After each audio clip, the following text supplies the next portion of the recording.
From the News Channel 5 Network, this is Morningline with Nick Barris.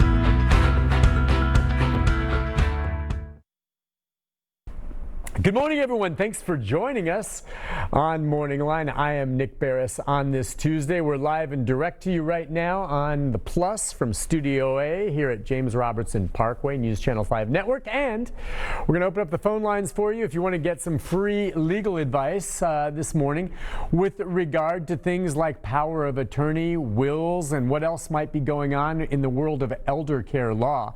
That doesn't mean it's just for folks that are older. It can also be for families who are looking out for loved ones who are older, and a lot of things happening right now on that front with regard to stimulus payments and with regard to COVID and how it's happening in nursing homes and assisted living facilities and the vaccines. And a lot of people at this time, because of some of the issues they're facing, considering, maybe relooking or redoing a will, something along those lines. And so this morning we're going to open up the phone lines and your chance to join us in the conversation with a guest who's been coming on for years, and in that time watching his practice grow. He is one of the foremost experts on elder care law in the country. Seriously, people consult with him all the time, including myself, and that's Tim Takis. Good morning to you, Tim. Can you hear me loud and clear? I sure can. Welcome. Welcome. Good to see you, Nick. Good to see you. Thanks for joining us and the new year and all. We'll get into some of this. I had one quick question I wanted to ask you about a story that I'm working on, and just to get your take. Okay. You deal with wills a lot, and an individual recently died here in the metro Nashville area, a wealthy businessman, and his will fairly clearly specified where the monies were going to go, and one of the things is he left several $1 million in a trust to his pet border collie, Lulu. And I'm just curious, have you seen that happen before? I guess we've heard it in the news before, where individuals have left large amounts of money for a pet. And talk about how that works. It's in a trust to care for the animal. Now, this dog, which is older anyway, can never spend, several $1 million, but it's for the care. What happens with that, how it's managed, and what will happen to that money, do you imagine, when that dog dies? Well, that is called a pet trust, is what it is, and I'm sure some of the research that you've done, that there actually is a statute in Tennessee that governs pet trust, and the reason that there's a statute is that for a trust has to have what's called a beneficiary, meaning who is the trust established for? Sure. And usually that's a human being. So actually, the state legislature said, well, what about all the people out there that want to leave some money and set aside money for their pets? And so the legislature created a statute or passed a statute many years ago that basically said this is how it works. And a lot of people, have actually a lot of people come in and they actually think about that, and we talk to them about setting up a pet trust.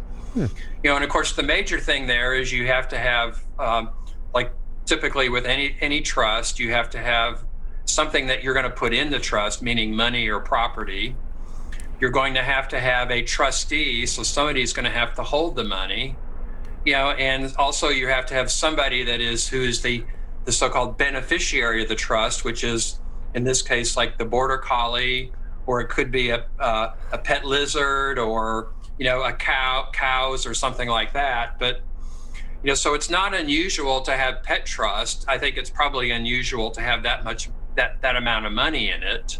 Yeah. But what happens is that when the pet passes away or the pet dies, then the person that has created the trust, like you said, the wealthy businessman basically says, here's where I want the money to go after my pet passes away. Oh, okay. Yeah. And I've always thought that, that in some cases, depending upon how old the pet is, that pet could be very much in danger. Yeah. Let me ask you this, one other question along those lines. In this instance, the way I understand it, there is a person who is caring for the dog now, okay?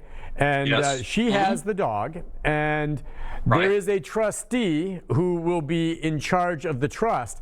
And it was specified in the will that the monies would be spent for the care of the animal, and that the person caring for the animal would spend the money or, address the trustee about, I need the money for, the dog needs surgery, or I need the money to reimburse me for dog food.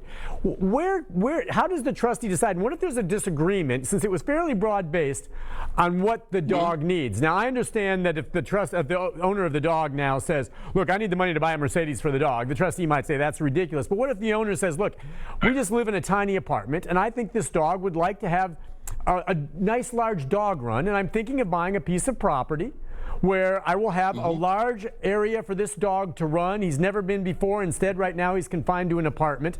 And the trustee disagrees. And obviously, that's spending of more money, but the money's there. What happens if they don't agree on how the money is going to be spent? Well, as I've always said, when we've talked, we regularly talk about trust on this program, is that the most important word for a trustee is no. And then the second most important word would be is why. Sure. Okay. So what happens in a case like this, the trustee decides, because the person, the deceased person that created the trust vested the authority to say no in a trustee. Okay. And that's what that person's job is to say, why do you want this? No, you can't have it. Okay, and so that's not something that can be challenged in court. I mean, the trustee could say, well, okay, you could make an argument that it's a legit request to create a larger piece of property for the dog to have a better life running around than staying in an apartment. Yeah. Whereas, of course, I need to buy a Mercedes. That's obviously, frivolous. So, and a lot of that, Nick, is also that you kind of have to look at the will or the instrument that created the trust. That does it say anything in there about what the person's intention was, or the deceased person's intention? Yeah. If it was really very broad, then most likely a court would look at that and say, well, I don't know about a 40-acre tract of land. But of course, that would still be owned by the trust, that property. Well, that's my point. So when the dog dies, when the dog dies, then the property is sold, and then the money goes in the trust, go back to the trust, and it goes to whoever's supposed to get the money after the dog dies. Yeah. So there's a lot of considerations there. It sounds like a very interesting case, though. Yeah, it is, and that's interesting that you would say. I did not know there was a statute in Tennessee for a pet trust, and it sounds to me like maybe some of the clients you've dealt with, and I put myself in that shoe, with my shoes like that. If for some reason, all of a sudden my wife had passed away and I'm older and I have all these dogs, and I'm not sure, maybe if I didn't have anyone for sure, I would be worried about making sure my pets are cared for when I'm gone. You've encountered that, I imagine. Well, I can just tell you, my wife and I have 6 cats, and we've set up something to provide for them. That's wonderful. That's wonderful, Tim. Well, that's just interesting. I thought I'd ask you about that. We've never discussed something like that before, and I learned something I didn't know. That's interesting. Yeah, it really is. We haven't, have we? Yeah. No, that's first time. That's a new one on me. It is. But as usual, you knew the answer.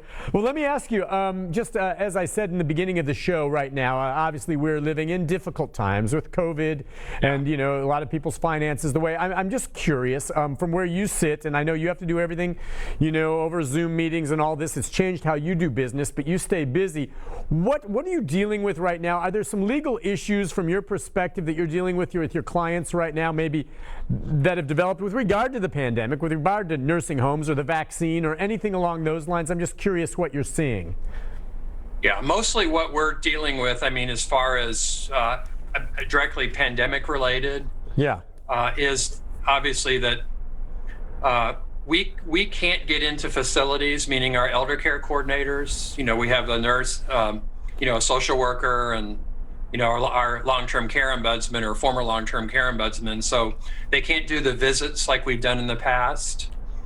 So it's been much more difficult for them to do, basically to do their jobs.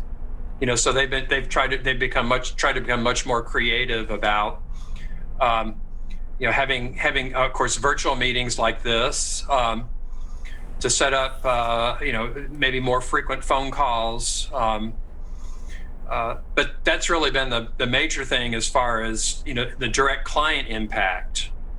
we're not able to see our older clients. And of course, we've always been careful, or certainly since the pandemic began, we've been very careful about social distancing. I guess I'll say, knock on wood, no one in the office has tested positive. Great. But we, as I had mentioned earlier, we have had clients die, of COVID-19. Some of them who have been apparently very healthy, but other ones, of course, who've been, maybe in a long-term care facility. But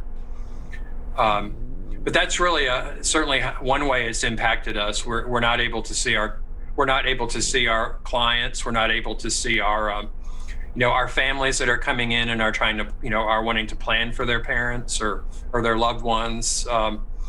We're having we are, I think, as you may know, we are having in-person meetings in our new office because we're able to social distance, I think, appropriately there, unlike in our old office. Well, listen, but we're still encouraging most of our families to basically to see us virtually. Yeah, and that's the way that, we're all doing it to some degree, including in the media business. Exactly. Like what we're doing here. Listen, yes. Let's take a break. When we come back, I've got some other questions to follow up on that and some of the things you're dealing with. We have some phone calls coming in as well, and I want to mention the number on Awesome. the screen, 737-7587. If you have a question about some of what we've touched on or others with regard to things like wills, living wills, power of attorney, those kind of things, Tim Takis will tackle those for you. We'll take a break. When we come back, we've got Paul and others on the hold right after this.